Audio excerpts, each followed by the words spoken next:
111 కోట్ల రూపాయలతో గత వైసీపీ ప్రభుత్వం ఆడదాం ఆంధ్ర కార్యక్రమం నిర్వహించింది. ఇందులో భారీగా అవినీతి జరిగిందని కూటమి నేతలు ఆరోపించారు. 37.50 కోట్ల క్రీడా పరికరాల కొనుగోలులో కమిషన్ల వ్యవహారం నడిచినట్లుగా ఫిర్యాదులు అందాయి.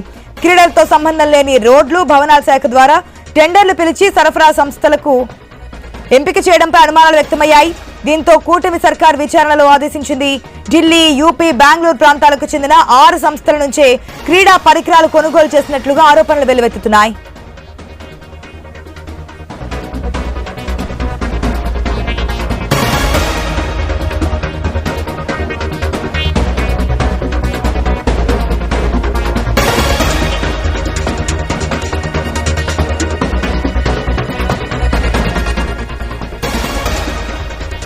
రైట్, ఆడదాం ఆంధ్ర గత ప్రభుత్వం ఎంతో ప్రతిష్టాత్మకంగా తీసుకొచ్చింది ఈ కార్యక్రమాన్ని. కానీ దాంట్లో భారీగా అవినీతి జరిగిందని చెప్పి కూటమి ప్రభుత్వం అధికారంలోకి వచ్చిందని చెప్పినటువంటి మాట ఇప్పుడు దానికి సంబంధించి విజిలెన్స్ అధికారుల విచారణ కూడా ముగిసింది. నివేదికను కూడా ప్రభుత్వం ముందు ఉంచబోతోంది. అప్డేట్స్ మా ప్రతినిధి కాంతి ద్వారా తెలుసుకుందాం. గుడ్ మార్నింగ్ కాంతి. 119 కోట్ల రూపాయలతో గత ప్రభుత్వం ఆడదాం ఆంధ్ర కార్యక్రమం నిర్వహించింది. కానీ దీంట్లో భారీ మొత్తంలో అవినీతి జరిగిందనేది కూటమి ప్రభుత్వం గతంలోనే చెప్పింది. ఇప్పుడు దానికి సంబంధించి విజిలెన్స్ కూడా నివేదిక ప్రభుత్వానికి అందించినట్టు తెలుస్తోంది. డీటెయిల్స్ ఏంటి?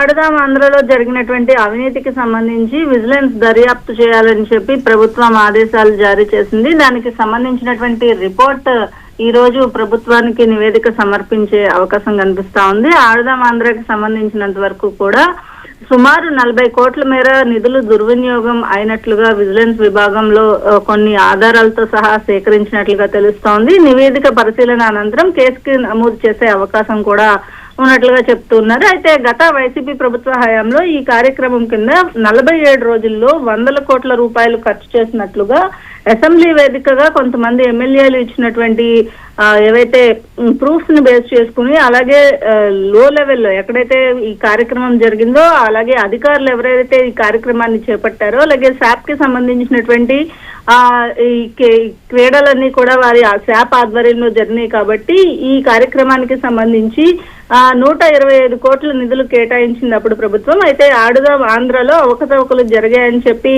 ఈ విచారణకు సంబంధించి ప్రభుత్వం విజిలెన్స్ అధికారులను విచారణకు ఆదేశించడంతో విచారణ చేపట్టినటువంటి అధికారులు సంచలన విషయాలు కొన్ని బయటపెట్టినట్లుగా తెలుస్తోంది. కొన్ని జిల్లాల్లో కలెక్టర్లకు సంబంధించి ఆడదాం ఆంధ్ర కోసం అదనంగా నిధులు కేటాయించినట్లు కూడా విజిలెన్స్ విభాగం తెలిసింది. ఈ నేపథ్యంలో పబ్లిసిటీ కోసం ఆ వస్తువులపైన బ్రాండెడ్ స్టిక్కర్లు, క్రీడాకారులకు సంబంధించి నాసిరకం కిట్లు సరఫరా చేశారు అంటూ కూడా విజిలెన్స్ నివేదికలో తేల్చినట్టుగా తెలుస్తోంది. అయితే రేపు ఏదైతే విజిలెన్స్ కి సంబంధించినటువంటి నివేదిక పరిశీలించిన తర్వాత ప్రభుత్వం ఏసీబీ విచారణకు అప్పగించే అవకాశం కనిపిస్తోంది.